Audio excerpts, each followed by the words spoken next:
আচ্ছা বৌদি, তোমার কাছে যে ছবিগুলো পাঠানো হয়েছিল, যে নাম্বারটা থেকে এসেছিল, এই নাম্বারটা আমায় দাও। লাভ নেই পিকু, আমি ফোন করেছিলাম, ফোনে বলছে যে এই নম্বরে কোনো অস্তিত্ব নেই। তার মানে যে বা যারা এই কাজের পিছনে আছে তারা পরিকল্পনা করেই কাজটা করেছে। ভালো লাগে না, একই বাচ্চাটাকে নিয়ে টেনশন, তার উপর আবার এই ছবি লিখ। রিয়াংশ ফাঁসলে তো আমিও শেষ।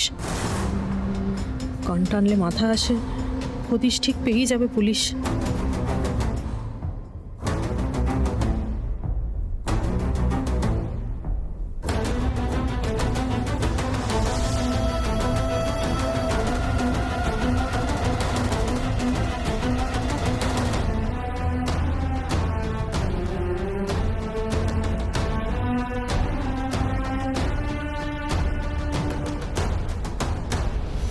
ওদি আমরা এগোই, দেরি হয়ে গেছে।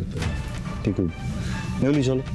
ঋষি, আমি কি বলি, আমরা আরো কিছুক্ষণ থেকে যাই? পিকুর সঙ্গে এই ব্যাপারটা নিয়ে তো আলোচনা করতে হবে না? নেউলি, আমরা সবাই মিলে আলোচনা করে কি করব? নতুন করে তো কোনো ইনফরমেশন দিতে পারবো না আমরা। বৌদি আছে, বৌদি ঠিক হ্যান্ডেল করে নেবে, কথাবার্তা বলে নেবে। ইনফ্যাক্ট আমাদের এখন অফিস যেতে হবে নেউলি, we are getting late, please come on. বৌদি আমরা আসলাম। চল এলাম দিদিভাই, বাই পিকু।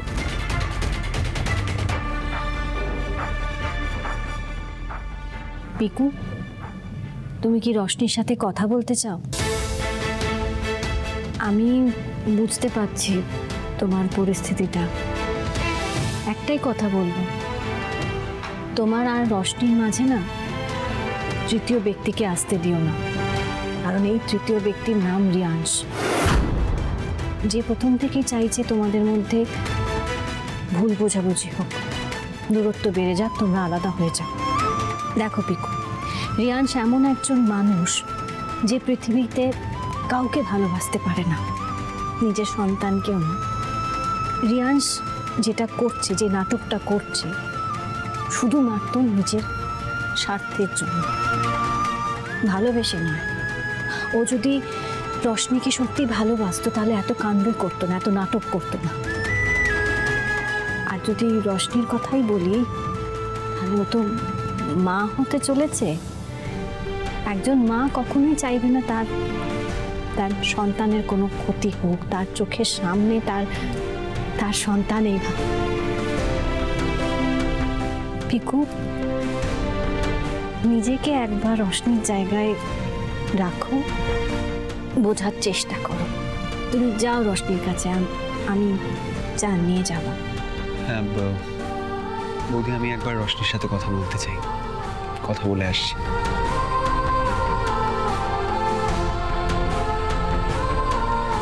জগন্নাথ দেব, আজ পিকুকে দেখে মনে হলো হয়তো অনেকটাই বুঝেছে।